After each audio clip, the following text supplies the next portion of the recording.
The moment you give the name Heisenberg, right, the first thing that comes to mind is the uncertainty principle, right? So the uncertainty principle, though we have to be very careful in what it says, right? People often have this misunderstanding that it's saying that nothing can actually be certainly measured, right, with 100% certainty. Uncertainty principle is not talking about that, okay? Uncertainty principle is talking about not being able to simultaneously measure with 100% certainty two different complementary variables, basically, right? So it could be position, momentum, it could be energy, time, right? So it's a contingent uncertainty. It's dependent, basically. So together they cannot simultaneously be measured with 100% certainty. These aspects, and from the Bharatiya Gyan Parampara, this shows that nature is beyond conceptualization. It's beyond even articulation, representation in that sense. And so uncertainty is not only at the epistemological level, it's at the ontological level. It's something which is inherently not definite or deterministic. So that is the beauty of this whole perspective, or this whole idea of uncertainty in itself.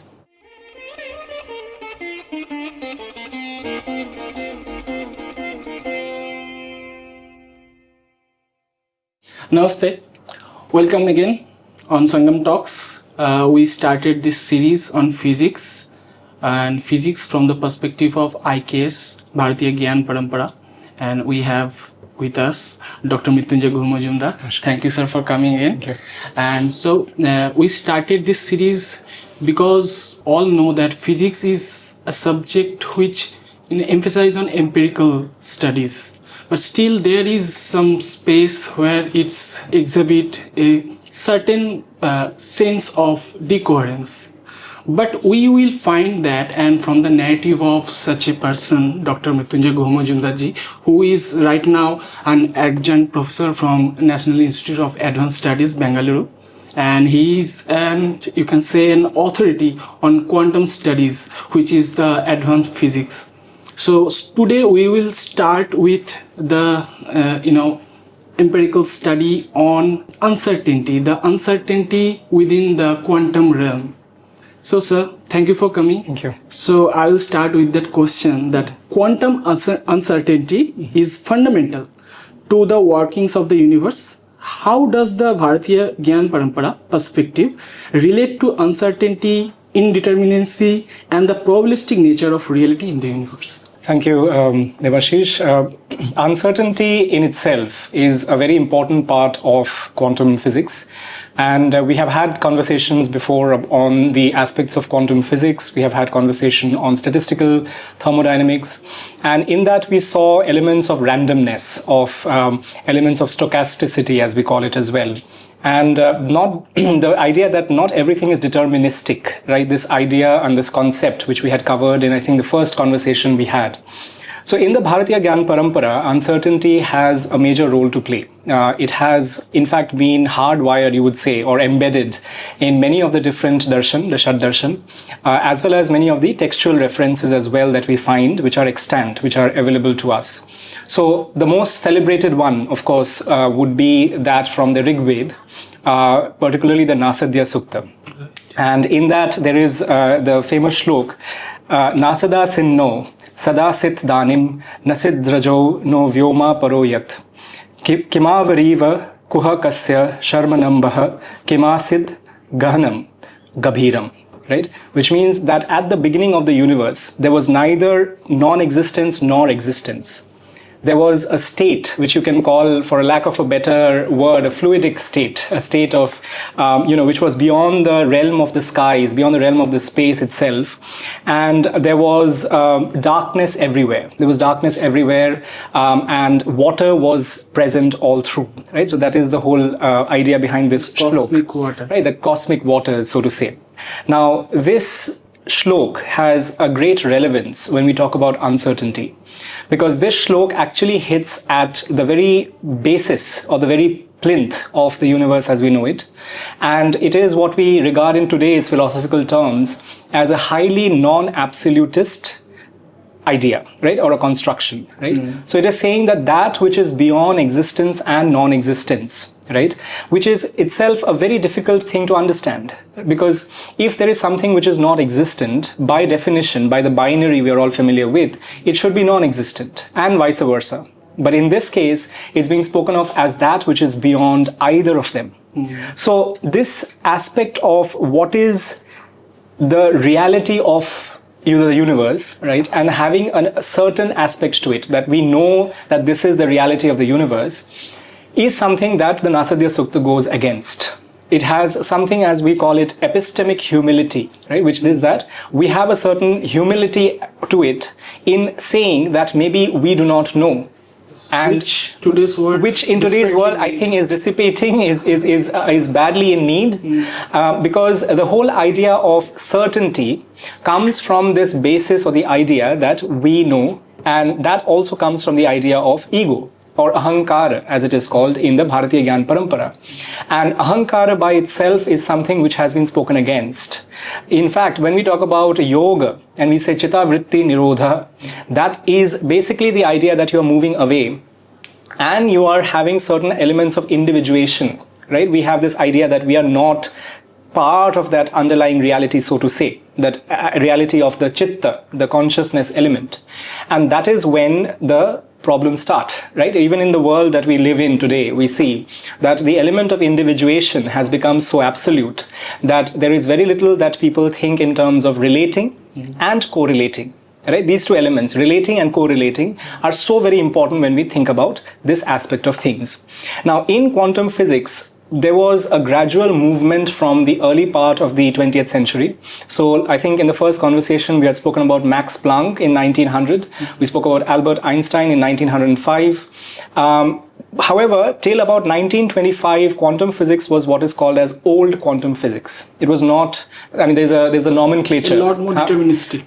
Yes, I mean, it can be spoken more as semi-classical. The correct word to use scientifically is called as semi-classical physics, essentially. So there were still elements of classicality that were in there. Now, Werner Heisenberg in 1925, he took a very interesting trip to a small island called Heligoland, right? Heligoland, and they say that he was also having hay fever apparently at that time, and he was thinking about many of the results that were, being received around that point in time. So he was thinking about radiation-based experiments, certain atomic experiments as well, and he saw that the old quantum physics or the semi-classical quantum physics is not quite sufficient. It's not quite correct in the sense of being able to explain what was being observed in the experiments. So that is when there was a gradual movement towards what is called as the new quantum physics, right? So the new quantum physics is basically that we are not interested as much in what is, but we are rather interested in what can be observed. So when we talk about the electron orbits, right, the idea of the orbits of the electrons, that they are moving around like planets around the sun, let's say, that is the Bohr's model. That was got rid of, right? That was summarily rejected because there were certain inconsistencies, aspects of acceleration, and how the stability of the system is. And what Heisenberg was interested in was rather the transitions of energies in such systems, and from that, what can we get? Essentially, right? What can we understand from that? And while in that pursuit, he understood that what we need is a more comprehensive way to even represent that data, that information, right? So there was data on arrays of radiation amplitudes, the amplitudes between the energies.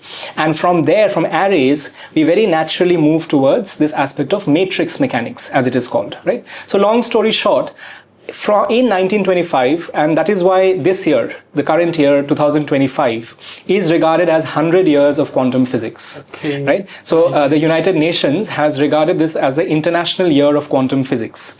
And across the country, I have been part of a lot of these events, which are being done by the Indian Association of Physics Teachers and many other scientific bodies. We are trying to kind of look at quantum physics at the 100-year mark, essentially. So some would say, why 100 years now, right? Why not when Einstein published his paper, right? So this is the reason why there is a very kind of nuanced and careful way we have to understand quantum physics. Now, when we say that quantum physics is the way it is, and Heisenberg, of course, the moment you give the name Heisenberg, right, the first thing that comes to mind is the uncertainty principle, right? So the uncertainty principle, though we have to be very careful in what it says, right? People often have this misunderstanding that it's saying that nothing can actually be certainly measured, right, with 100% certainty. Uncertainty principle is not talking about that, okay? Uncertainty principle is talking about not being able to simultaneously measure with 100% certainty two different complementary variables, basically, right? So it could be position, momentum, it could be energy, time, right? So it's a contingent uncertainty. It's dependent, basically. So together they cannot simultaneously be measured with 100% certainty. But it also follow the continuity of, the conservation of energy. Right, it does, right? But the thing is, it is not saying that each of those variables independently cannot be measured with 100% certainty. That's not what is being said. What is being said is that simultaneously, the two different variables cannot be measured with 100% certainty. Now, if we were to compare that with Bharatiya Gyan Parampara, with our traditions, we have to be very careful in how we understand this whole aspect of things, right? So, for instance, in the Nasadya Sukta, who really knows this aspect? This is not a contingent uncertainty we are talking about. You're not talking about something which is correlated. You're not talking about taking sets of variables and so on and so forth. So the moment we try to draw parallels, again, as I said across the different episodes, you have to be very careful, right? In the Advaita Vedānta traditions, right, for instance, the Brahma Sutra Bhashya, there is this element of adhyasa. Adhyasa is basically superimposition. Superimposition of that which is you could call it veil, you could call it falsity, over what is actually true, over what is fundamentally the reality as it is. So adhyasa is basically superimposition. Now, many of the places, and I've seen that in many of the TED Talks as well, this superimposition and superposition, these two are conflated with each other, right? Now, there are two things I want to really clearly highlight here. One is uncertainty of the system by itself, without being correlated with anything else, is what we deal with in the Bharatiya Gyan Parampara, right? The inherent uncertainty of things, or the way in which we cannot speak of anything with certainty, essentially, right? Or we cannot articulate it. That is what the Bharatiya Gyan Parampara is talking about. Adhyasa is talking about basically the superimposition of something which is immanent, which is, almost like a veil, as I said, over the substratum that we know as Brahman. Right? Whereas in the case of superposition, we are talking about two different empirical realities adding up or superposing with respect to each other. So the two things are extremely different in many ways, right? But the underlying idea, which you could say is a metaphysical resonance, is that inherently the substratum we are talking about is beyond simplistic description, number one. It's beyond determinism, of course. And as we move forward, we will see that it is also uncertain in many ways in the way we rationally think about it. And also, at times, it's counterfactual. It's not something which is intuitive or factually able to be understood all the way. So these are the various elements that within the Bharatiya Gyan Parampara and in quantum physics we do come across. Now, when we say avidya, when we say this idea of avidya, you must have heard about this in the context of Advaita Vedānta, and in the context of normal day-to-day conversation, we talk about vidya and avidya. Now, avidya is basically the root cause of seeing this emergent or immanent or veiled reality, basically. So in the Yoga Vashishtha, for instance, there is a very beautiful line which is Savid Bhrantiryam Bhati Jagnamni Swarupini Swayam Cha Bhrantira Smiti Vadani Katra Nishchita. Basically, the idea is that by the delusion of your senses and the misperception of your understanding, the visible world looks a very different way. It looks in a basically the certainty aspect of it. And here I would like to highlight the word nishchita. Nishchit, right? What is nishchit? Nishchit is certain, right? Nishchit means I am certain of something. मैं इसको निश्चित करता हूँ या करती हूँ, right? ये निश्चित चीज है, right? Anishchita means that which does not have certainty. Right? Uncertainty, right? So hath not of reality or certainty in it. Right? So in the Yoga Vashishtha, in 7.14815, we are talking basically about the uncertainty aspect of that reality. because of the veiled aspect, because of the flawed senses and the lack of understanding, essentially. Now, there is another word here which is basically bhranti, right? So, bhrantiryam. So, bhranti is basically again that aspect of illusion, right? So, the aspect that there is a brilliant illusion, right? An emergence from unmeasured potential to apparent determinacy. So, we get to some degree of determinacy, but that is in a very illusory way. There's an illusion aspect to that, essentially. Now, there are a few stories that come to mind when we talk about uncertainty. And I think we have touched upon some of them in the previous episodes as well, but I would just like to briefly highlight a couple of them. One is that of Hiranyakashipu and Narasimhadev. So, that is a prime example of how ego, right? We were talking about ego. Yeah, and Hiranyakashipu's ego, where he wanted a boon which said that person I will not be killed by anyone other than when it is neither day nor night, neither is it inside nor outside, and various other such binary, riddles of sorts, right? Now, and Bhakta Prahlad, of course, he was unfortunately subject of many of the atrocities of Hiranyakashipu, and he was very much a bhakta of Sri Hari Vishnu, and you then kind of see this beautiful tale that he is asking Prahlad, Hiranyakashipu is asking Prahlad, where is your God? Where is your God? Right? So he said, he's everywhere, he's in this pillar also, right? And at that time, Narasimha Devji comes, and that is exactly at the period of twilight. Twilight is between day and night, right? It is at the threshold, as you call it, right? With not inside, not outside, and various other, the tick boxes, the checklist of that which could have finished him were ticked off essentially, and Hiranyakashipu was slain. Right? Similarly, in a very different context, we talk about Ardhanarishvara. So there was a bhakta who was kind of very much for only, sage Bhringi, right? Maharishi Bhringi. He was all about deifying or being devoted to Lord Shiva. But Lord Shiva said, well, I am not an entity or reality in isolation, right? I mean, the Shakti aspect of reality is also me. So when you say that you want to only deify me, that is a very strange statement in itself, right? So, and to make the statement even more kind of dramatically obvious that is the ridiculousness of that statement, he took the form of Ardhanarishvara, where there are both the aspects, the divine masculine and the feminine. You can talk about Purusha Prakriti, you can talk about dynamism and the substratum and various aspects on that. They were not only reconciled, but they were celebrated.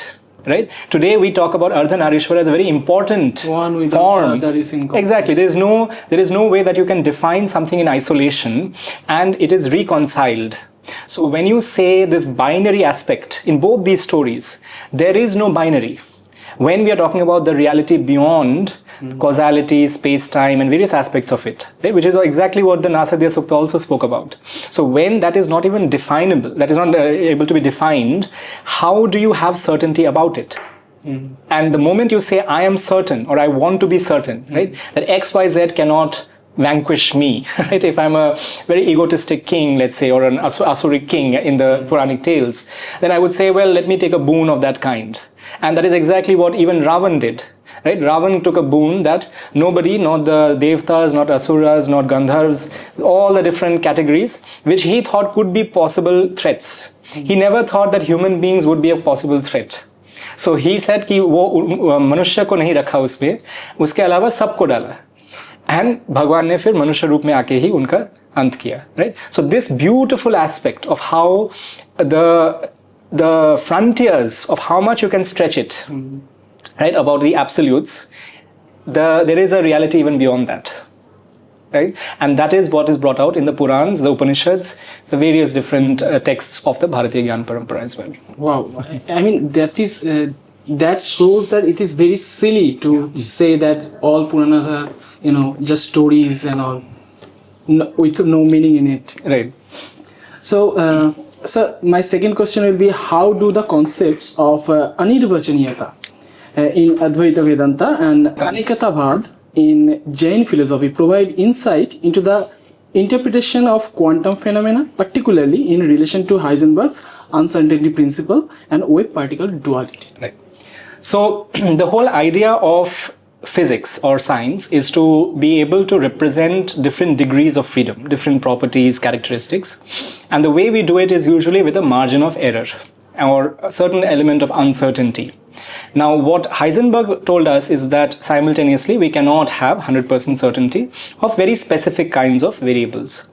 So in a way, we can say that we cannot articulate or represent the reality of certain degrees of freedom up to 100% certainty, beyond a point.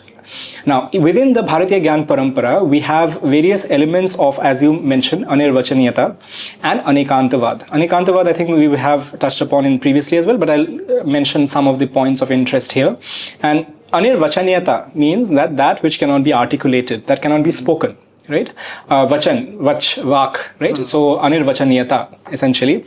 And so, Sri Adi Shankaracharya and various other scholars in the Vedantian traditions have spoken about sat-asat-anirvachaniya, right? Which is basically the real, unreal. That's a very simplistic definition, right? I mean, real, unreal has to be qualified quite a bit within the Bharatiya Gyan Parampara.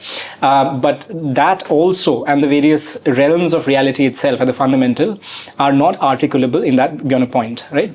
Now, in the Khandana Khanda Khadya, Sri Harsha speaks about anirvachaniyatā with a lot of detailing.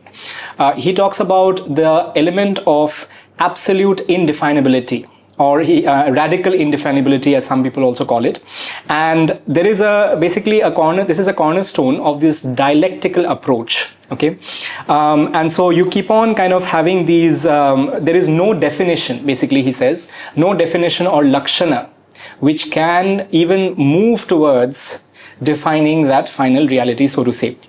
And so the world itself, it can be experienced experientially, right? It can have experiential signs or traits or tendencies, but ontologically speaking, there is an element that defies this definition or describability aspect to it.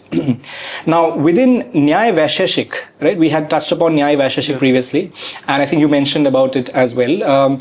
There is, I would say, more of classicality, which I see, and therefore within the Tarka Sangraha as well, and a few other texts, the Vedantin side, which talks about anirvachaniyatā, is actually also somewhat critiqued. Right? There is a certain element of critique in that, and there is a theory of errors which comes in Nyaya Vaisheshik, which is basically Khyativada, and there is a specific strand of Khyativada which is called Anyata Khyativada. Right? Anyata Khyativada, as the name suggests, is when you regard something as something else. Right? When you regard something, because of ignorance again, as something else. But even in this, there is a certain way to conceptualize it, to categorize it, or to understand it. But not by addressing it, but fundamentally. I mean, fundamentally, there is an element of misperception. Right? There is again an element of misperception, but there is still something which is able to be categorized to a certain extent, essentially. Right? Whereas in Advaita Vedānta, that categorization itself, the articulation itself, is said to be moot. Right? Because there is no characteristic. Even when we say Satchidananda, this is just an attempt to regard it as that. It is not something which by itself defines it. It's anirvachaniya, right? So the element of that is very, very important. Then you have the Tattva Pradipika, which is by Chitsuka, Acharya Chitsuka. And there also he talks about this element of anirvachaniya. And there he speaks about, he kind of reconciles the Nyaya Vaisheshik aspect of misperception, but he keeps the Vedantin ontological side as well. Right, so he talks about the errors in perception in a certain way, and the appearance of the world, how the appearance of the world happens, and what is Maya exactly, right, and what is Brahman in that context. That is very, very important. So I would say among these various traditions and the ones that I just mentioned, Sri Harsha definitely anirvachaniyatā finds its most sophisticated kind of dialectical approach as we see it, and that is something that is quite advanced in itself, and it again transcends the conceptual aspects of it. Now, when we talk about the quantum systems, now David Bohm is somebody who's often regarded with respect to the non-local hidden variable theories. So his pilot wave theory is often mentioned as a rather important theory of physics, of quantum physics, and he talks about this aspect of the subject object as well, by the way, right? He talks about this aspect of hollow movement, right? I think in one of the discussions we had mentioned about hollow movement, yes, which is basically the dynamic ever unfolding process of everything that we see in the universe. And there is a certain implicate order. There's an order of things from which this hollow movement premised on which this happens, essentially, right? So there is a certain aspect of how you define the subject-object dissolution, how you define the implicate order in itself, and how do you see the way in which the system definition also can happen. Because if it has implicate order, the next question you should be asking me is, how do you define the particle? What is the wave? Because in the pilot wave theory, it's very clear. The particle is carried by the wave, right? So there's a pilot wave and there is a particle that resides in it, in the trough of it, and it is taken in a certain manner, right? Now, but if there is an implicate order and there is something which is inherently interconnected, right? There is still an element of individuation there. So there is still an element of definition there. How do you do that? How does that happen then, right? That is a question that people have asked, right? So when we say that Bohmian mechanics, right, there are certain fundamental questions that still remain, of course, as do for all the interpretations of quantum mechanics in that sense, right? So whether we should call a quantum system a wave or a particle still is a question that is very much open. Right? I mean, I would say that there are, theories like loop quantum gravity and twistor theories that talk about the granular aspects of space-time, and that the wave or the particle-like nature is an emergent dynamics from a more fundamental premise, let's say, right? And you could say that they are macroscopic approximations, right, from a fundamentally non-continuous quantum reality. Now, a Vedantin would even have a problem with that. Right? Because the moment you say non-continuous means that there is a conceptual definition that you have provided, right? Non-continuity, okay. Right? Now, non-continuity means that you are preempting or removing from the picture the continuity aspect of it, right? But by definition, right, that which is even beyond existence and non-existence, that you're regarding as non-continuous, giving definition, right? But again, we have to be careful. We here even in these physics theories, we're not talking about that reality at all, beyond a point.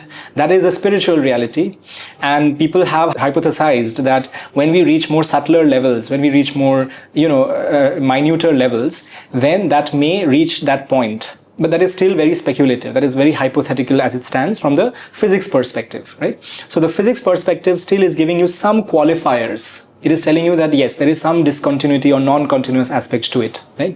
Now, you mentioned about anekantavad in the Jain philosophy, and Syadvad also. There is an element of Syadvad, which is basically what they're talking about is the multifacetedness of reality. And within that, they are taking the Chatushkoti, the tetralemma of logic, right, which is basically position, negation, conjunction, and double negation, one step further. Right? So instead of the 4, they have 7. Right? There are 7 different kinds of premises or arguments or possible ways to look at things. Right? So there is Syada Asti, which basically is in some sense it is. Okay? Then there is Syada Nasti, which is in some sense it is not. Okay? There is Syada Asti Nasti, which is basically the conjunction. Right? And then comes the interesting bit. Okay? Syada Avaktavyaha. Okay, which basically in some sense it is inexpressible. Anirvachaniya. Okay, now this is hardwired in one of the fundamental options that you have, right? Like a MCQ kind of options with 7 MCQs, right? So Syada Avaktavya is in some sense it is inexpressible, right? Syada Asti Avaktavyaha, basically, which means in some sense it is, and it is inexpressible. Right. Okay, so there is a greater degree of qualification that's happening in this. You can see, right? Then you have Syada Nasti Avaktavyaha, and then Syada Asti Nasti Avaktavyaha. Right? So it is, in some sense, it is not, and it is inexpressible. Right? That is the 7th one that they have come to. Right? So these are the 7-sided star, people call it, 7-sided logic structure, you can call it. There are many aspects of it. And in fact, there is a very well-known scholar, Ilka Pesenin, who talks about how the Jain doctrine of qualified assertion, Syadvad, has certain resonances with the quantum side of things, right? I mean, he kind of talks about this aspect of epistemic complementarity, which is basically that you have the idea of articulation, right? And how the things epistemically, which is how you describe knowledge, they are complementary in certain ways, and how the conditions or the ways to articulate it can be formed. Right? Because these 7, as you saw, they are extremely fundamental, but they are a little beyond the objective reality part of things, right? Because in objective reality, you would just say that this is there or this is not there. This can be there or not there. That also is there in the quantum side, or neither of them are there. Right? But here we're not talking only about that. We're talking about something more further. We're talking about epistemically whether it is expressible or it is not. Right? And that is part of the 7 that we have already spoken of. So the ontological indeterminacy part of it, right? That is something which is looked at from an epistemic perspective, and whether we can articulate it or not. Right? That is what is mentioned in the Anikantavad aspect and the logic structure, so to say. Right? Now, in quantum physics, there are many aspects where there is context dependence. I've already mentioned in one of the previous discussions about light, right? Light in different experiments shows different natures. So for instance, in the interferometry, it's a wave, right? And the photoelectric effect, it's a particle. So what is it? I mean, is there ambiguity to it? Is it at the level of us not knowing it? Or is it at the level of it actually being that way? This is the fundamental riding. So this uncertainty aspect of it, of what is the characteristics of it, is something that is so interesting, and that has been dealt with quantum mechanics and with the Indian knowledge systems as well.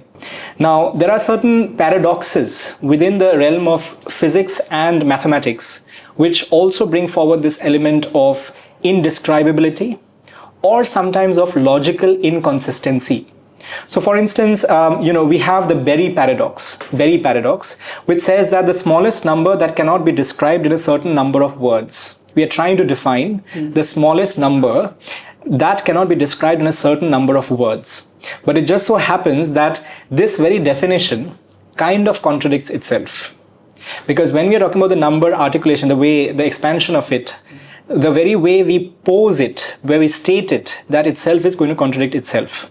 There is another one which we talk about as Richard paradox, right? Richard paradox says that the attempts to list all the definable real numbers, right, lead to contradictions.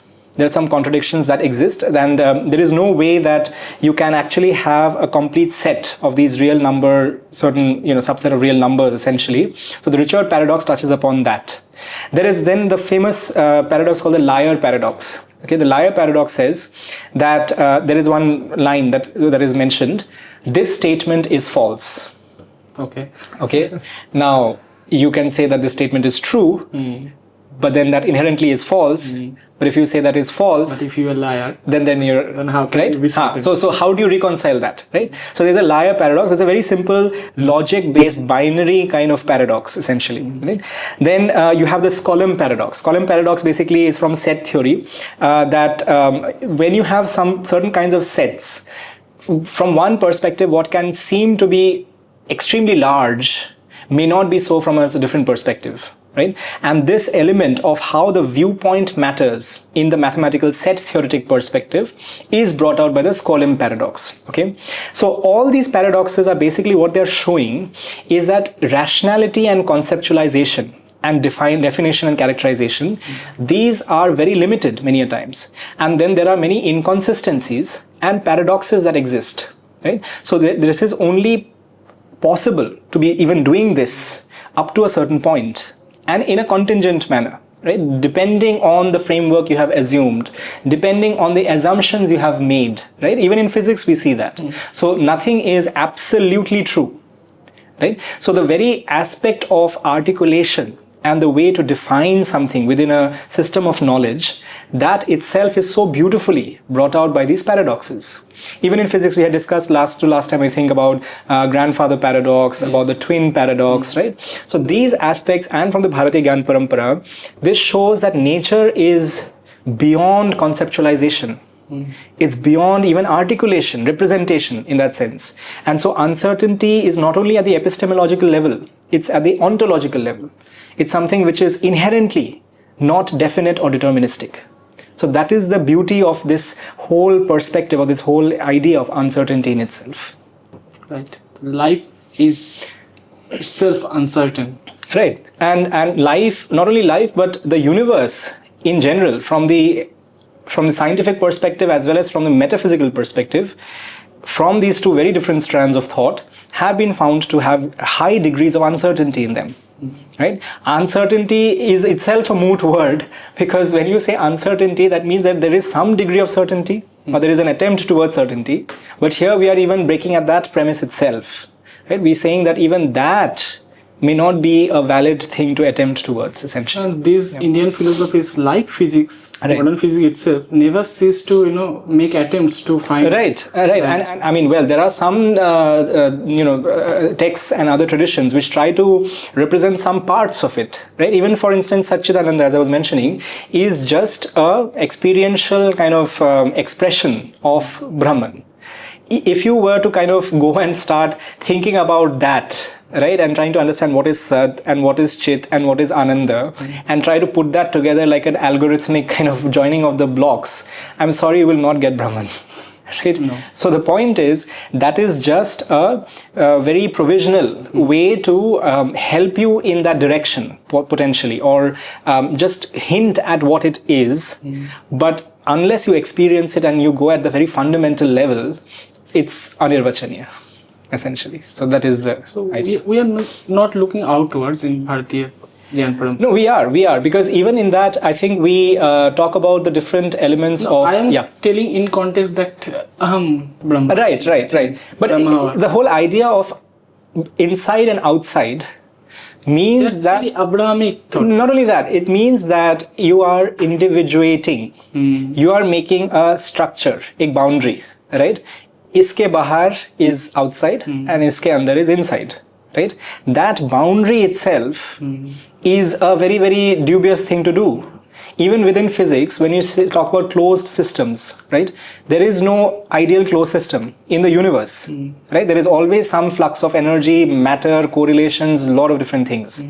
When you talk about the Bharatiya Gyan Parampara, even those that are Gnostic schools of thought, right? There are some principles that underlie that as well. In the Advaitin traditions, in the Kashmiri Shaivite traditions, there is an element of non-dualism, an emergent Maya, right? Or in various other tattvas that come about, right? So the whole definition of this versus that, inside versus outside, itself becomes a question that we should ask, right? Whether that has a relevance beyond a point, and whether one can think about it in an absolute sense in that way.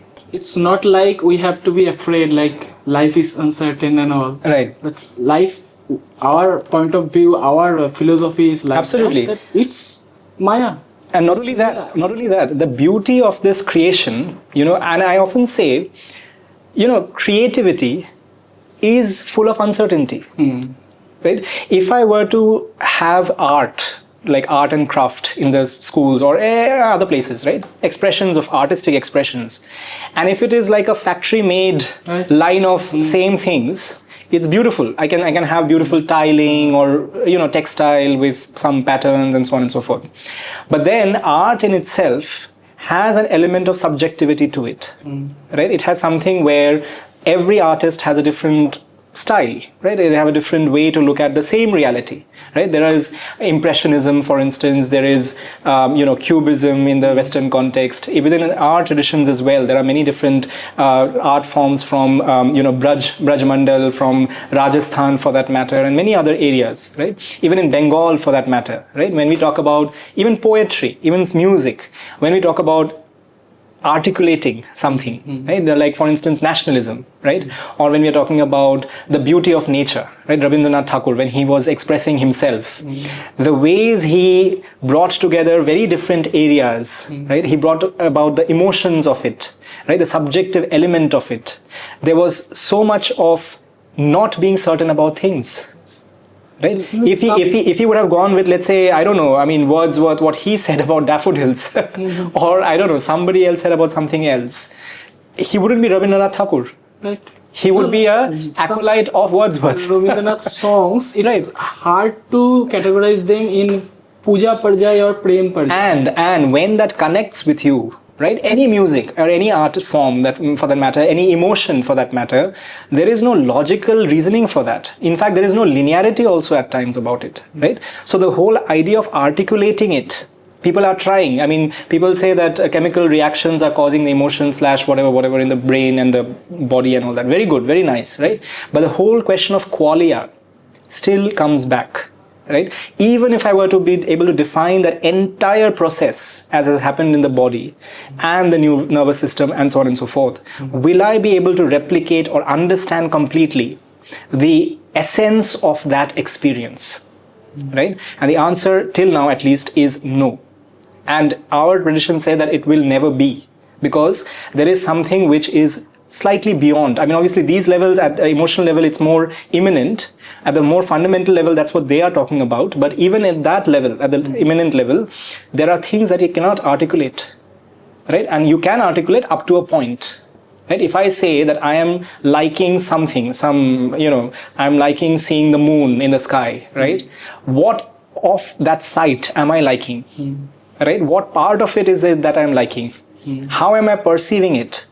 For you, it will be very different.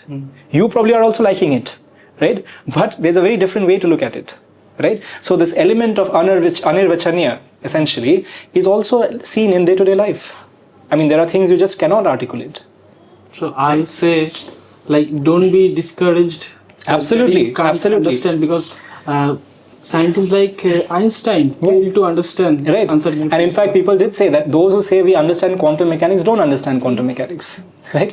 And there is no theory, even till now, which can be regarded as a theory of everything. We know that, right? I mean, and we may not be able to reach there even. So there is uncertainty, and is it? It is. So people get very scared, right? That because see, we are very fixated on ourselves, our idea of things, right? Our you can call it ahankar in a way, right?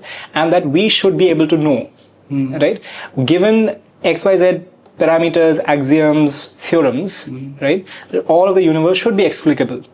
But unfortunately, even after all that we have done, we see that we have still not reached there. We are nowhere close to reaching there, right? So what do you do about it? Do you get afraid? Do you panic?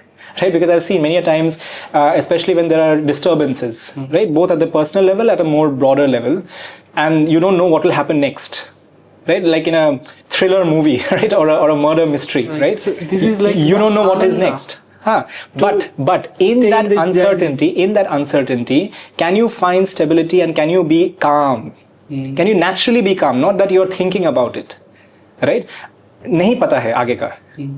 We all say that, right? नहीं पता इसके आगे क्या होने वाला है, right? So उसका क्या करें फिर? What should you do about that? You're not saying that just calmly accept it, but right. Understand. But one should also understand not every factor is in your hands in the first place. Right? The whole premise that you are anyway going to be certain about it itself is a ridiculous thought. Right? So when you understand uncertainty as a fundamental part of reality itself and of nature, then it becomes much more easy to reconcile with it. Right? And then work towards that essentially. So fantastic. So I come to the next question. In quantum mechanics, the wave function describes a system possible states but collapse upon observation. The observation. And how does this observer dependent reality compare with Indian epistemological traditions such as the role of the perceiver, the drashta, in Vedanta, and the Sankhya distinction between Purusha, observer, and Prakriti, the observed? Right. So, for answering that, I would first like to highlight what is the quantum measurement problem. And there have been a lot of discussions about understanding it in terms of consciousness. So the Wheeler-Wigner kind of interpretation.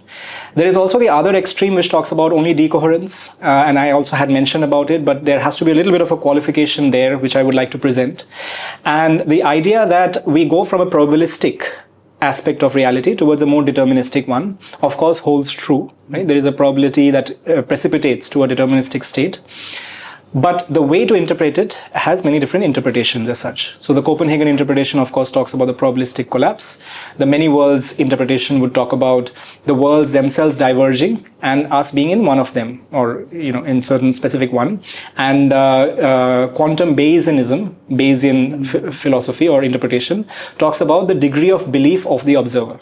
Right? It's making it even more subjective in that sense. Now, there are people who have talked about decoherence as the preeminent theory. Decoherence means that the system and the environment get correlated with respect to each other. And in that correlation, you have basically the classicality aspect that comes about. Now, people say that means that there is no subjectivity left. Right? Everything is kind of just because of the correlations. But then what we have still not found an answer for is that why go for certain specific states. Right, so the correlation part is understandable. Even the way the macroscopic environment and the system kind of gets correlated and all that, but the specificity of which one will actually be taken. Either we say that it's completely random and stochastic. There's no element of any design or whatsoever. But if you want some understanding of it, which state will be preferred, which state is going to be seen in the experiment, there is no answer to that still. Okay, which state problem still remains. Now, there are people who have taken this even further. Okay, and so this idea of observer dependence, essentially, now we talk about something known as quantum reference frames. Okay, very interesting. So reference frames we spoke about in the context of relativity, and I think optics, and when we're talking about mechanics and so on. So reference frames means the frame that you are situated in, and depending on which frame you are in, your movement or the length measured or the time measured, that differs. Convenient for problem solving. Many ways, but it's actually seen. I mean, Einstein did. I mean, it's not only about problem solving, but actually nature does see that. I mean, we see the problem of clocks not showing the same time, or the time that we traverse when we are moving and not moving. Obviously not in day-to-day life, but if you were to go in a space shuttle, for instance, that twin paradox aspect of things and so on and so forth. So this has actually been seen, I mean, in that experimental sense. So this is talking about quantum reference frames, okay, which basically means that there is a gentleman by the name of Jan Glowacki and a few others, and they have been saying that the way the systems transform and the way the properties come about of quantum states depends on a reference frame. Right? So if I, for instance, am in some reference frame in the quantum context, right, and this is more of an abstract reference space, like it's a space, essentially mathematical space. If a system, let's say, is entangled in one of the reference frames, it may just happen that it may not be entangled in a different one.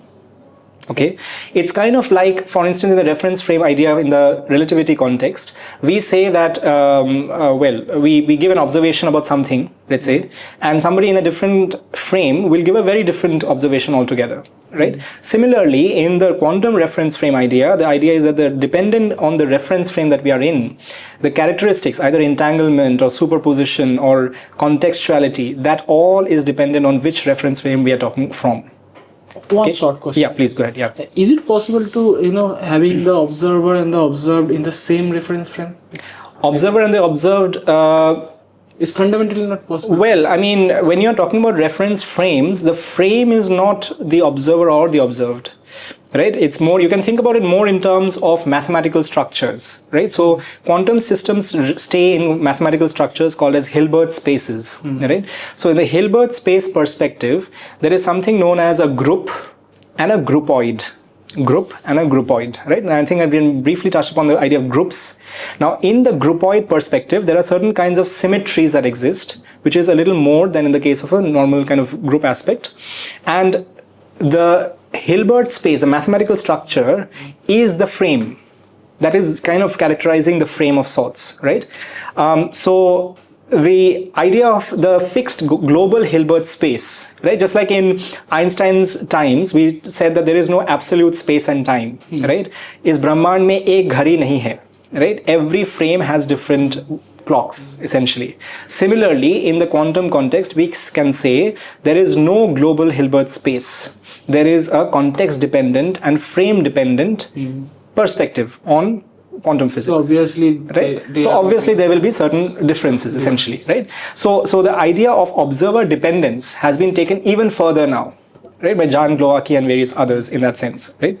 Now, in the context of Advaita Vedānta, when we say the drishta and the drishya, the seer and the seen, there is a very famous kind of aspect of it, which is drik drishya viveka, right? So viveka means discrimination.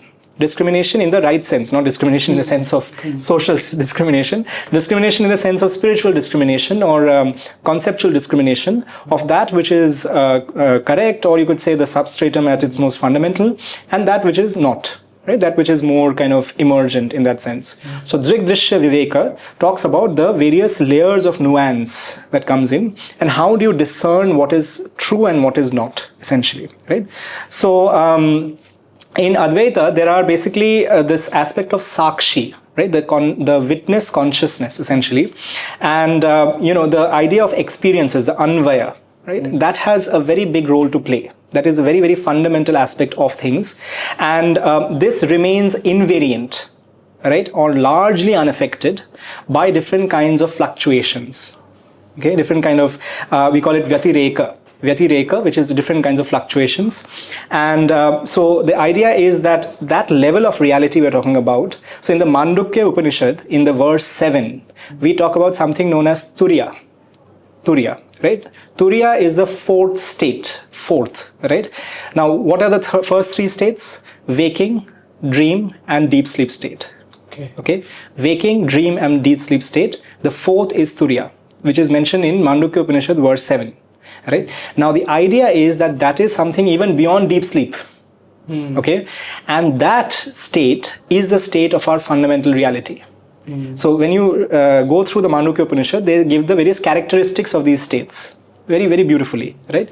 So we are talking about that stage or state where again the binaries don't exist, right? There is no element of absolutism again which exists, right? There are many characteristics which are highlighted in the Turiya aspect of things as such. And again, anirvachaniyatā is something that is highlighted, okay? Now, I just wanted to highlight one text here, and rather one aspect, which is Maya, when we talk about Maya, it operates with three different functional modes or functionalities. Right? One is avarana, which is the veiling aspect. There is vikshepa, which is projection. Right? So in the quantum context, we had spoken about projection, if you remember. We project out different kinds of states or spaces, right? So even in the context of Maya in Advaita Vedānta, we have this aspect of vikshepa, and then obviously anirvachaniyatā again, right? The idea of not being able to describe it at its most fundamental. And this third, the anirvachaniyatā, which I didn't mention in my last response, has been spoken about in the Siddhanta Bindu, okay, by Madhusudan Saraswati. Essentially, Madhusudan Saraswati wrote about the aspect of, again, the indescribability aspect of things, and how there are fundamental blocks or hurdles when we are trying to understand Brahman in its entirety, essentially, right? When we are talking about Advaita Vedānta, the aspect of pratibimba, I think one of the discussions we had talked about pratibimba vada, which is reflection theory, right? What is reflected, essentially. So that reflection introduces this aspect of Chidabhasa. Chidabhasa is basically Chid, we all know Chid is basically from consciousness. Abhas karna, right? So the apparent consciousness, right? So just like the moon reflects, right? The mirror reflects, right? So there are ways in which the pratibimba gives a certain reflected or apparent consciousness. Chidabhasa. Right? So this aspect is very, very important as well, and that is where the Vyavarika and the Paramarthika Satya, that element obviously comes in as well, the fundamental truth and the immanent truth in that sense. Now, in the Srimad Bhagavad Gita, there is a very interesting kind of take on this as well, okay? And so the ways in which the illusion aspect comes out, I mean, I'll just read a shloka here. Basically, Naiva kinchita karomiti yukto maniyete tattvavit pashyana shinvana sprish jigrana ashtangachan swapnash shwasan pralapan visrajan grihana unmishan nimishan api indriyarthashu vartanta iti dhyaran. Right? Basically, this is saying that those steadfast in karma yoga, the whole idea of I am the doer, right? And I know what is what, essentially. When we are seeing, when we are hearing, when we are touching something, when we are smelling something, this element of indriyas, right, having control on what we are doing, and the subject of that doership, essentially, with the light of the divine knowledge, basically, we see that the material senses are moving just among these objects at a very superficial level, right? At a level which is more kind of just at the level of the indriya, basically, right? So the element of how we perceive it, how our senses perceive it, right? How we perceive it is something that is fundamental to how we see the world at its empirical side of things, right? And the Srimad Bhagavad Gita is talking about that. So, and then in the Brihadaranyaka Upanishad, again, there is another beautiful kind of, shloka, or rather an entire section, basically, that the true seer remains beyond, right? Remains beyond all observable distinctions, okay? So it goes, yatra hi dvaitamiva bhavati taditara itaram jigrati taditara itaram pashyati taditara itaram shrunoti. So pashyati, shrunoti, if you those of the viewers who are familiar with Sanskrit will understand that it talks about smell, sight, and so on and so forth. So I'll just I wanted to mention that. Taditara itara mabhi bhavadati taditara itaram manute taditara itaram vijanati. Vijanati is knowing. Yatra va asya sarvamatma bhutatkena kam jigret tatkena kam pashyate tatkena kam shrunate tatkena kamabhivadate tatkena kam manvita tatkena ke vijaniyat. Yenedam sarvam vijanati tam ken vijaniyat. Vigyataram are kena vijjanati. Now this aspect, because where there is duality, right, then one smells something, right? The aspect that when you are smelling something, what does that mean? That means that you have the sense of smell, you have the agency of smell and the instrument for smelling, and there is something to be smelled. Right? So there is a duality here itself. Purush Prakriti. Right? You may not talk about Purush Prakriti here because that's more like spiritual and empirical, but here it's just about the distinction. Right? Then when you're talking about hearing something, you are hearing it and you're hearing something. Again, the duality comes in. Right? Then, for instance, when you're talking about smell and so on and so forth. Right? So, what is it that knows all? Right? And where this idea of knowledge, right? Is it basically this superficial knowledge we're talking about? Is that the knowledge all that there is? Or is there something more fundamental, right? Which is beyond this distinction aspect of things, which is beyond this contingent us versus them, again, that whole perspective, right? So there is a line here which says, so this is basically Yajnavalkya, Maharishi Yajnavalkya, who's speaking about this element. And he says, through what should one know that owing to which all this is known? Right? So there's a beautiful input. Through what, O Maitreya, right? Maitreya was his wife, should one know the knower? Right? So, ye sab to theek hai. We have seen all these elements and this is the act of, whatever, perceiving and all that. But what is it that is actually the basis for doing this? What is the fundamental premise of it? Right? So, through what should one know that owing to which all this is known? Right? So, it's a beautiful way to kind of think about that. Now, in John Wheeler, coming back to the scientific side, John Wheeler talks about this very interesting element. Now he has come forward from, so he was the one who gave us the participatory universe model, or he spoke a lot about that. And now he has come to this element of information being primary in the universe. Information is what is the basis, the building block of the universe.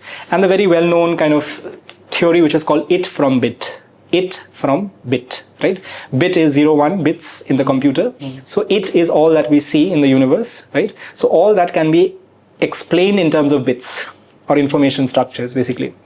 Now, the primacy of information and this element of causality, right? And how that comes about, that actually is often thought of as a way towards going towards Brahman consciousness or consciousness in the Indian context, in the Indian knowledge systems context. But there again, as we had discussed previously, the integrated information theory is deeply limited because again, it has an axiomatic basis. It starts off with 5 conditions. It talks about phi, this integrated information, and the ways it kind of does what it does, right? It changes and, assumes certain values. That itself is not something that Vedanta in Brahman is talking about. Right? And again, the anirvachaniyatā, right, is something which is not being highlighted out here, essentially, right?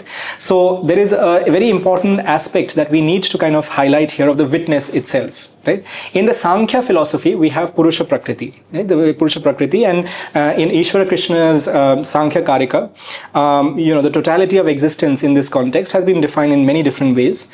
And there are different commentaries later on which talk about how the artistic expression, right? One can talk about Prakriti's creative activity as an artistic expression. And once that is fully revealed, the artistic expression kind of stops, right? You are aware of that which is perceiving that artistic expression in the first place, right? So the way to understand these metaphors, right, are often interestingly utilized. Now, in Kashmiri Shaivism, Kashmiri Shaivavad, we had, Trika Shaivavad, we had talked about Ishvara Pratyabhignya Karika, and in that context, the idea of spanda as well. Now, in Mark Dixjovsky's book, The Doctrine of Vibration, the perceiver and the perceived, there's a lot of discussion on that as well. And the apparent duality element, right, of subject and object again, is talked about in terms of swatantraya. Swatantraya is basically the element of agency or potency of the Shiva Tattva or Parama Shiva Tattva in that sense, right? The absolute freedom, basically. And there is a spontaneous leela that kind of plays out, right? So the element of what is this indivisible ground, right? And how do we get that perception element from that is very beautifully connected in the Kashmiri Shaiva Darshan in this manner. Now, David Bohm, again going back to the scientific side, the David Bohm's theory, right, and Wheeler's theory, for instance, we had spoken about that. Now, in David Bohm's theory, there is a very interesting caveat or a side, detour, you can call it. He also tries to explain consciousness within the implicate order, right? Implicate order is that natural order of things, right, in the universe. Now, David Bohm also was interested in understanding if consciousness can be explained in terms of that. Right, but there has been limited kind of success in that. There are a lot of things which still remain, unresolved. And Wheeler, on the other hand, he also has this element of observer participancy. Observer participancy, which means the observers participate within a certain context, within a certain experiment, let's say, right? And so there is also this element that can your observation affect things in the past? Okay, observer participancy means it has a fundamental element of effect on things as they stand, and there is one strand which is not very popular or discussed about, whether there is a retrocausal element to it as well, right? Going back, essentially, right? So that idea, right, of this element of how the universe's history is not fixed, right, but it is actively evolving, not just with the things in the past, but what if with things in the future? Can you imagine? It's so very counterintuitive. Very hard to imagine, right? Because you, by your definition, you think that, well, there is so many possibilities, right? हम यहाँ पे आज है, कल को जाके in many different areas we can go in 100 different ways, yes. Right? अब वो 100 different ways को अगर हमें सच में reconcile करके रखना है in the perspective we want to keep it there, how are all of them going to back retrocausally affect us? Right? So that is something which is so very counterintuitive. Future measurements affecting us in that sense, right? So the it from bit aspect is very, very important in understanding the information theoretic part of it and these elements of causality and retrocausality in that sense. Now, I'm kind of going back and forth. So let me just go back to our Bharati Gyan Parampara. So in the Tattva Chintamani, and I'll tell you why all of them are connected. And the main thing is the primacy of observation, basically, and the idea of perception, right? And how uncertainty is actually kind of dependent on that. It's not dependent, but it's associated with that, right? Element of counterintuitive. Yes, because for instance, agar things in the future can affect things in the past, right? Your future is affecting you right now as we speak, right? And not only the things in the future, measurements in the future, right? Elements of observation in the future. That means how do you even define certainty here at this time? right? You have certain parameters, like determinism. What does it say? It says you have some axioms, you have some parameters, and you apply those equations or whatever they are, and then you move in a certain direction. But we never speak about that which is from the future. It's almost like back to the future, right? How do you even reconcile that, right? So certainty is definitely not going to be something very easy to handle there. Right? So that is very, very important. Now, going back to Tattva Chintamani, in that Gamgesh Upadhyay ji, he talks about this detailed analysis of perception. Okay, and he says that perception is not only because of external objects, but there are many different internal cognitive factors, right? So there is manasa, buddhi, ahankar, and so on and so forth. And he also distinguishes between nirvikalpa pratyaksha and savikalpa pratyaksha. Basically the idea of indeterminate perception and determinate perception. Right? Now, if we, and that is in the Tattva Chintamani itself, in the Pratyaksha Khanda, basically verses 39 to 43. So again, the idea of articulation, right? How do you even explain the universals? We have this idea of universals, right? Universal constant, universal principles, right? If you have certain limited senses or limited cognitive abilities, right? There will be definitely some perceptual errors, right? And that is what he calls as bhranti. We had heard about bhranti earlier. And basically there can be a faulty conjunction. Basically you see something but you are annotating something else, or your sensory agency or your abilities are itself flawed, right? That is one possibility. The other is that there is lack of proper universal cognition. You cannot even cognize the universal aspect of it, right? So that is what he calls as Khandana Khanda, right? So Khandana Khanda, so I mentioned about Khandana Khanda Khadya, which is this work that is basically coming from these two words, Khandana Khanda, which is basically lack of perception of the universal cognition, or not being able to cognize the universality of it. So now I would like to kind of close this bit of the response with this idea that we have often spoken of in physics, in sciences, about co-evolution, right? We are co-evolving with each other, right? I want to give another term for it, okay? I want to call it trans-evolution, okay? Not in the context of the modern context, but why am I saying trans-evolution? Yes, please. It's basically because the moment you say co-evolution, you are basically defining the systems, yourself, and what you're co-evolving with, right? But if you are understanding this interconnected aspect, if you're understanding that the sequential way of doing things, how perceptions affect each other and so on and so forth, if that itself is moot, it's not possible to define it in that way, and your system definition itself cannot be done, then what one should actually be talking about is placed within that substratum, right? How we are, yes, co-evolving, but with the active understanding that those systems are just there for the moment, right? They do not have an absolute existence in themselves. So in Buddhist philosophy, we talk about swabhava, or rather the lack of swabhava, right? We do not have an inherent existence in itself. So when you're saying co-evolution, you're giving importance to those swabhavas of the two things that are co-evolving. Right? Whereas if you're trans-evolving, you are evolving within the greater framework of the substratum that we are living in, or we are part of, right? That would be much better to talk about, right? At least the Indian perspective would say that. Because co-evolution, I honestly feel, is a very, very limited way to think about it, right? Because you are, by definition, leading to, number one, certainty, number two, individuation, and number three, not regarding the interconnectedness of things as such. So, yeah. So, sir, talking about observer and observed, context seem to matter in quantum mechanics, even as it often given fairly counterintuitive and counterfactual results.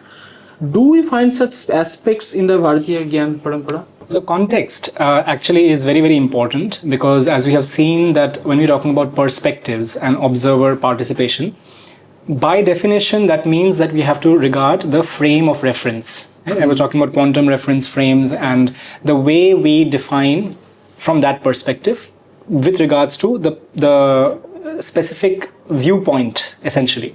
But not only that, we are also talking about the kind of experiment we are doing as well, right? So as I mentioned, in the light context, we have already spoken about that.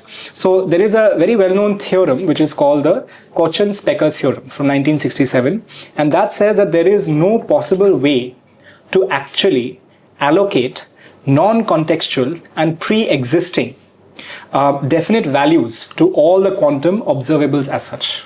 Okay, so this is a very well-known theorem, and so the idea of having classical realist intuitions, right? In my classes, students often ask, right? How do we visualize it, right? And that is a constant problem they are facing because, superposition, right? Tunneling. We have already discussed all of those concepts, but they're so difficult to understand. Yes, even scientists like Einstein. Right. So even he struggled at the very end of his days, right? So the Kochen-Specker theorem, right, which came after about 20 years of Einstein having left us, speaks about this idea of not being able to give any pre-existing and non-contextual values to the quantum variables, quantum systems as such, right? Now, in recent times, this has actually taken a more utilitarian perspective. So, for instance, now we are also talking about how contextuality can be a resource. Okay, so in 2017, there is a very well-known quantum information scientist, theorist, by the name of Rossendorf. So Rossendorf gave us the ideas of measurement-based quantum computing. So there's a whole formalism of quantum computing, where the only thing we do is basically measure the various quantum bits. We don't have any kind of circuit. In other cases, we have circuits, we have gates, and so on and so forth. In this one, we do have gate operations, but they are not like in a flowing kind of circuit mode in that sense, right? We just measure, basically. So Rossendorf gave that idea back in the early 2000s, basically.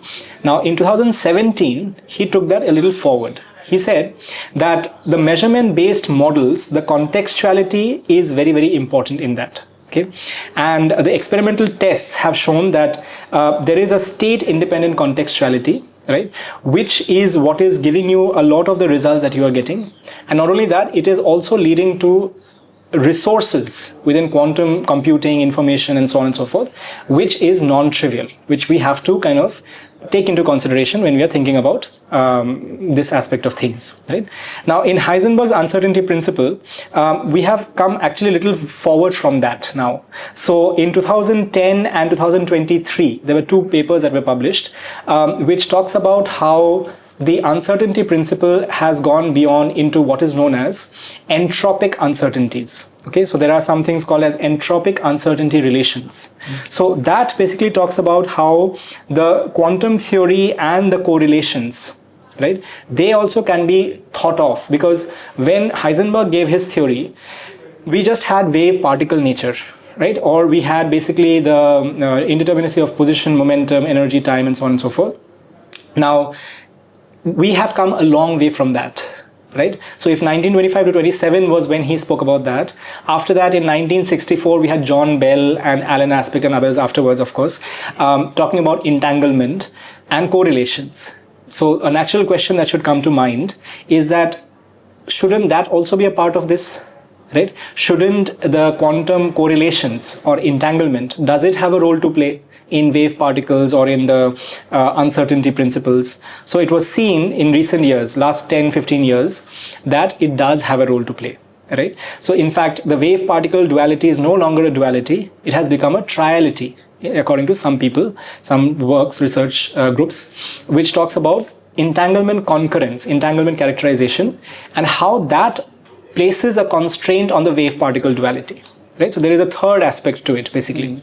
And in the case of your energy and what you call time or position and momentum, there is this element of entropy, right? Entropy, which is very, very important to understand, the entropic uncertainties that exist. So correlations, when you talk about quantum correlations, we have something known as quantum entropy, right? Von Neumann entropy, quantum entropy. Quantum correlations can be talked about in terms of entropy.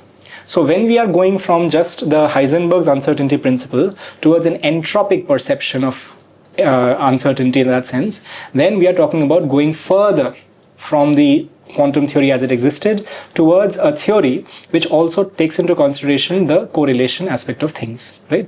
Now, there have obviously been various kinds of, on the quantum field theory part of it, I think we had briefly touched upon the quantum vacuum idea. There are many aspects of the quantum vacuum where, there are experiments like the PVLAS experiment and the Casimir experiments and many other experiments on that front, where the aspect of active participation. Right. I mean, for instance, there is a line that I would like to kind of quote here. So this vacuum structure embodies a potent substrate of potentiality.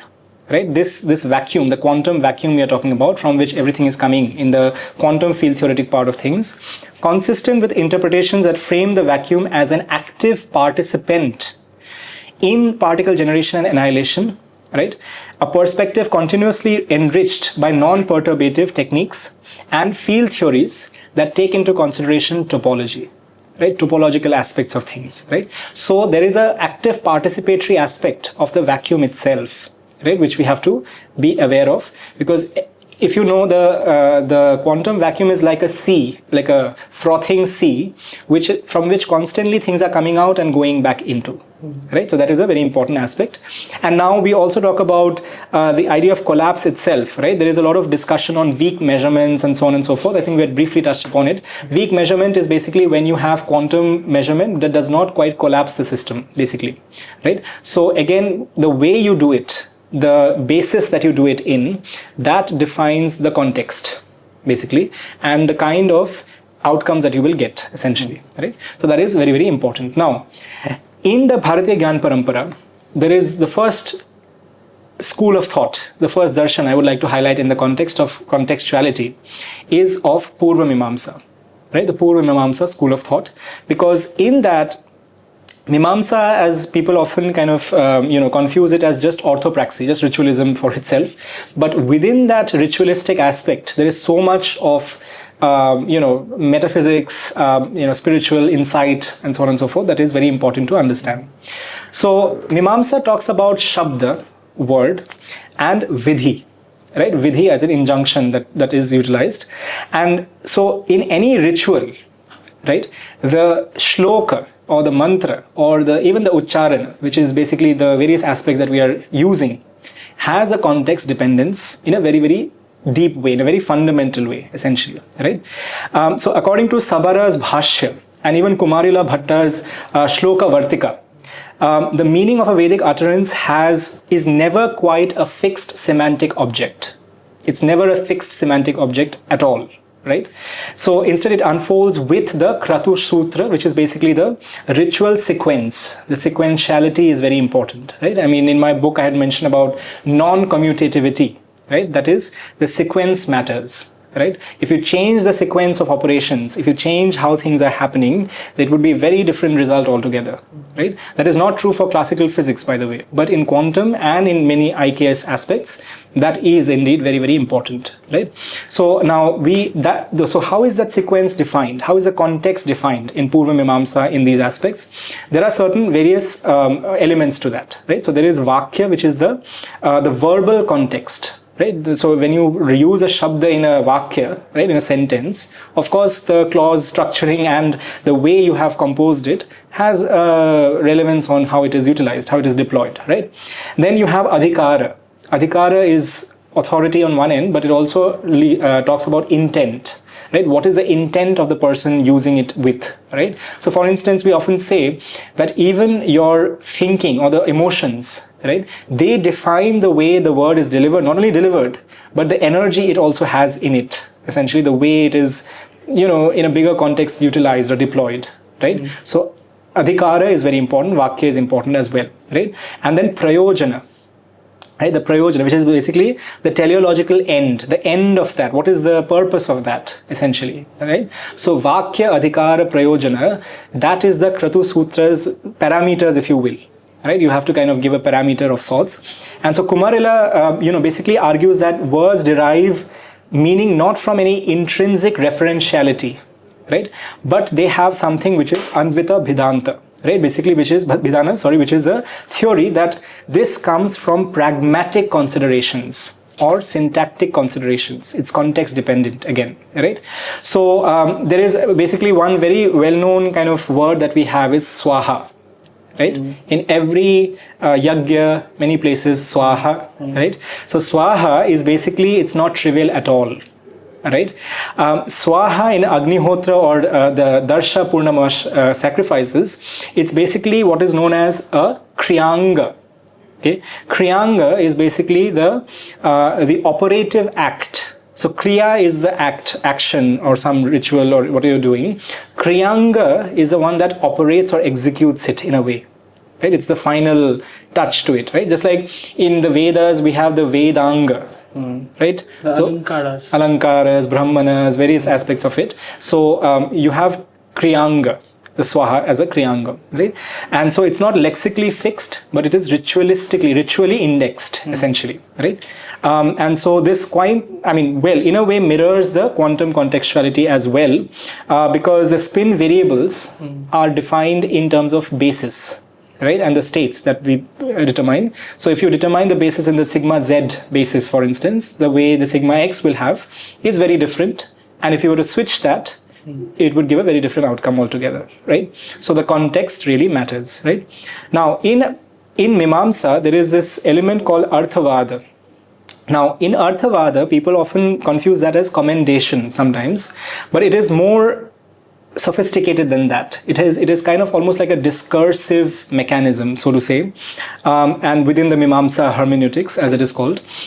So there you basically have 4 categories. Okay, so you have anuvada, which is restatement, or anuvad, interpretation or translation also sometimes people talk about. Stuti, which is praise, right? Ninda, which is censure, and prakriti nigamana, which is explanatory or inferential conclusions, right? So these statements, though non-injunctive, right, they guide the interpretation of the Vedic wordings, essentially, right? So for example, if there are many a times when 2 different strands or 2 different schools even, right, can have different interpretations of the same Vedic injunction, right? There is some Vedic shloka, some Vedic context, essentially.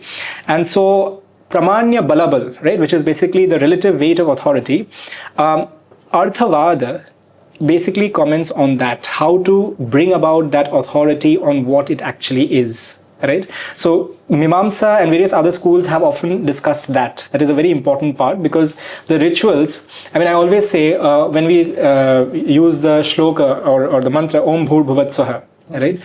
There is a part which says Na, right? If you say that as Na, right, you are basically negating the entire shloka. You're basically saying, God, please don't give me all the benefits that I've just asked you to give me. Right? In a way, right? So the whole idea of context, right, and the structuring is so very important, right? Context matters again, right? So in Sabara's commentary on Jaimini's Mimamsa Sutra, Arthavada is not just an embellishment. It is actually an epistemic support. A support of how you describe things, right? And for the entire injunction, the vidhi that you're undertaking, right? So it is very important to highlight that and understand that as well, right? So the Mimamsa system deploys this lakshana, aspect of lakshana, and tatparya. Right? What is lakshana? Lakshana is indirect signification, or rather signification, and tatparya means meaning. Right? What आप उसका क्या तात्पर्य निकालते हैं? Right? That is the context we say. So in that, what is the Yathārtha, what is the truth of a Vedic injunction is beautifully and in a very nuanced way understood through these different parameters and ways of looking at it. Right? And obviously within our Shad Darshan, we have different kinds of pramana. Right? And in that Shabda Praman is very, very important. Right? But within Shabda Praman, when you have the Shabda, how do you interpret that? Right? What do you get from that? That is something also which should be discussed. Right? And obviously there are people of authority, but many times what happens is, even in Upanishadic or in Puranic tales or other tales, many of the things are not remaining in the way they were. Right? Either because of the documentation not being there at all or having been lost, or the traditions have not passed on certain elements, let's say. So how do you deal with that? Right? That's a very important point, right? Because that leads to us understanding the pramana itself, right? Now, in Mimamsa, there is a very interesting element here, right? Which is what people often ask, right? Humne ek puja path kiya, we did a vidhi, right? How is this translating to going towards the heavens or to God, or, what is happening about it? Right? Is it just words? Is it just some act? हमने वो एक दो चीजें यहाँ डाल दी, यहाँ पे फूल डाला, we prayed with all our heart. How is that going to where it should go, right? So there is a word that is used as apurva, which is basically the potent translation, right, of that ritual to the final oblation at the place where it matters. Right? So that aspect is very, very important, because the idea of, for instance, there is a Prabhakar theory. Prabhakar was a very well-known kind of luminary of Tripoti Pratyaksha, right, which is basically the idea of threefold perception, right? And how do we know this? Again, this the seer, the seen, and the act of seeing, essentially, right? So metaphysically, this idea of causality, right, how it happens, how do we perceive that to happen, there is an element which is very non-linear, not rational at all, and that goes back to uncertainty again, right? How do the rituals translate to the one that is above, or we are deifying, and how it is going to them, right? That is what the Mimamsikas have spoken of in the Apurva context, essentially. Now, in Kashmiri Shaivism, if we come to Kashmiri Shaivism, there is this aspect of spanda, of course, we have talked about that at great length, and the element of reflective modulation of the infinite, abhasa. I spoke of abhasa a little while back. And in Abhinav Gupta's Tantra Loka, he talks about these two terms that I used in the first episode, vimarsha and prakasha. Vimarsha is reflective awareness, prakasha is illumination, the illumination of sorts, right? So again, the way that happens, right, which tattvas, who is undertaking that, context again is very important in that respect as well, right? So, the act of modulation is very key to understanding or getting the insights that one has to get in that perspective. Now, there is one last bit that I would like to highlight here, which is a word that you used in your question, which is that of counterfactuals. This is a very important word, right? What does counterfactual mean, right? If the universe was not, or the experiment did not have what it actually had, it's counter to the fact that emerged, right? That is what we talk about as counterfactuality. Right? So in quantum theory, I mean, there are many results. I mean, the Kochen Specker theorem that I mentioned about, Bell's inequality, Hardy's paradox, there is a paradox that talks about it, right? And so the whole idea is, can we give definite values beforehand, right? Again, uncertainty about that, right? And so not all properties of a system can be said to be present before it is measured. Right? So the idea, so there is an indeterminacy that has, let's say, a statement, right, that what would have occurred had observable A been measured instead of observable B, right? Simple. Now, in Advaita Vedānta, the metaphysical aspect is very interesting in that sense, right? So according to Shankaracharya, we have the Vyavarika Satya and the Paramarthika Satya, but in this, the question is slightly different. Okay, this question is, what would be the world in the absence of Maya, right? So now, why is that counterfactual, right? It is counterfactual because Maya is the world we live in. Maya is what we are dealing with in our day-to-day lives, right? And we are often, even our minds, the mind as in not the mind in the universal context as Vedantins would say, but mind in our minds, our brains essentially, right? Us as we are, right? We are more acclimatized to the Maya aspect of things, right? The way there is a certain order, sure, but it's still, in the Vedantin sense, illusory. It is an illusion of a certain kind. So if you remove Maya, right, it's almost as good as saying that what if that sequence of things, the way it happened, were not to happen in that way. Right? So that is the counterfactuality as I see it when we talk about the Vedantin adhyasa.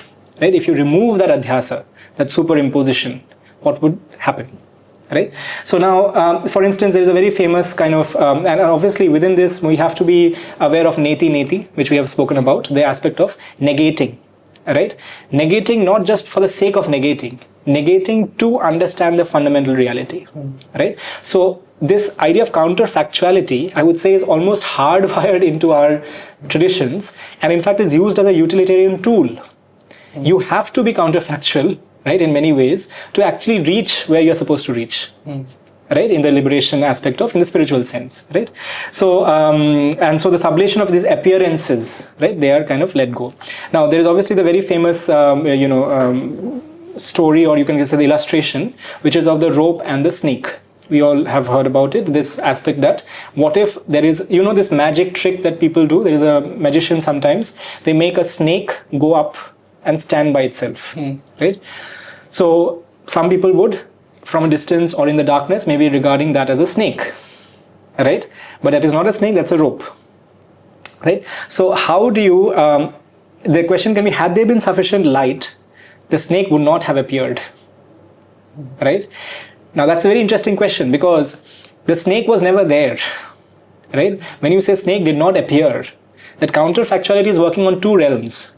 One is the epistemological realm and one is the ontological realm, right? Epistemologically, because you do not have the means, you cannot see it, but ontologically it was never even there. It's the intended. It's intended. Right? So the point is that Maya, once it is removed, what is actually remaining is actually what is there. But because we are conditioned in certain ways, we never see it in that way. Right? So that is where the counterfactuality aspect again comes back into the picture. Now, when we talk about Madhyamikas, I think once we had mentioned about Madhyamikas, Nagarjuna, I gave in one of the responses, this element of Swabhava, right? Swabhava and Pratitya Samutpada, which is basically this element that everything is dependent on each other and there is dependent origination. There is nothing which has inherent existence at all. Right? So Pratitya Samutpada basically means that there is a relative kind of origination, there is a dependent origination, right? So when there is dependent origination, obviously the context has to matter, right?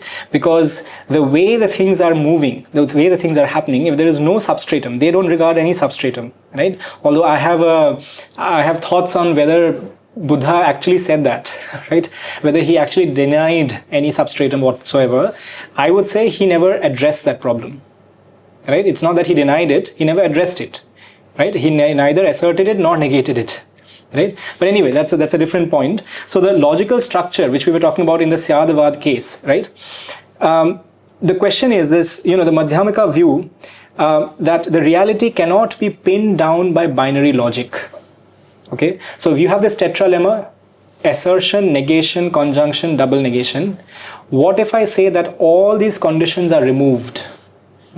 Right? This whole structure, this whole paradigm no longer exists. Right? Not only the Chatushkoti, what if the Jain 7-pointed star also does not exist? How will you talk of reality? Right? Can you even perceive or think of reality in that sense? Right? Not it is like we are going to an afterlife. Right. Nothing on the you cannot even start with doing anything about it. Right? Because the whole idea of the way we rationalize and the logic structure that we use, right, from the even Bharatiya Gyan Parampara and also the modern logical structures, they have some some axioms or premises essentially, and they're exhaustive. They encompass all there is, right, as per our thinking. Right? Because what can go beyond existing, non-existing, existing and non-existing, not existing and not existing, right? This is the 4, right? Iske pare ho bhi kya sakta hai, right? But Madhyamika, or a person who's really after this counterfactual aspect of things, will say, let me not have any of it. Right? Can I even conceptualize it in that sense? Again, going back to that Nasadya Sukta discussion, right? I was thinking about right? it. How do you even describe that? Right? So that is very, very important. Now, when we are talking about Mula Madhyamika Karika, there is something known as, in the Buddhist side, the Heart Sutra, right? And there is a very famous paradox: Rupam Shunyata, Shunyeva Rupam. Okay, form is emptiness, and emptiness is form. Okay, what does it even mean? Right? How can form be emptiness and emptiness be form? Now, people would say, they will look at it from the empirical side. They will say quarks and gluons and electrons are there, and there's a lot of free space, empty space in there. If we go even further, maybe it's even more empty than that, right? Yeah. So, but that is not what is being said. It is basically at the ontological level, at the metaphysical level. It says that there is no inherent existence of that form. Right? There is a certain inherent emptiness to it. Right? And that emptiness also has the form. That is what is giving rise to the form. Right? So they are both dependent on each other. And they're very counterintuitive, but that is how it is. Heart Sutra says this, right? It says Rupam Shunyata Shunyeva Rupam. Right? So this aspect of emptiness is not nihilistic. Nihilistic means when people just want to get rid of everything, right? That is not what is being said. What is being said is that there is a reified substance, there is a dependent substance or origination of things, right? And so the dialogue between these two, I would say, the contextuality is also important in the social context today, right? There are many times when, again, it comes back to uncertainty, resilience, right? The moment you stop knowing what will happen after, let's say even 1 hour later or a few days later, right? Unfortunately, many of the geopolitical disturbances that are happening in today's times, we don't have clarity on that. Right. We don't know what the next step, because even there are so many people with so much of agency and, I don't know, resources and things, right? What they will do at some X point in time is something you have no clue about, right? What do you do about it? Right? Again, the context aspect, you have to think on the trot, as it is called, right? You have to deal with that in a certain resilience building aspect, right? Which we'll, I think, discuss about as well. So I think that's why from the Bharatiya Gyan Parampara and from physics, context is so very important, right? It is fundamental and it is very, very utilitarian as well, as we have seen. Yeah. Thank you very much, sir. So there are a few more questions I would like to ask, but well, we will cover that on next episodes also. So thank you very much, sir. Thank you. Thank you for your time. And so we learned that, how uncertainty affect our, and how we have to, contextually accept that in our life also. Absolutely. Thank you very much. Thank you.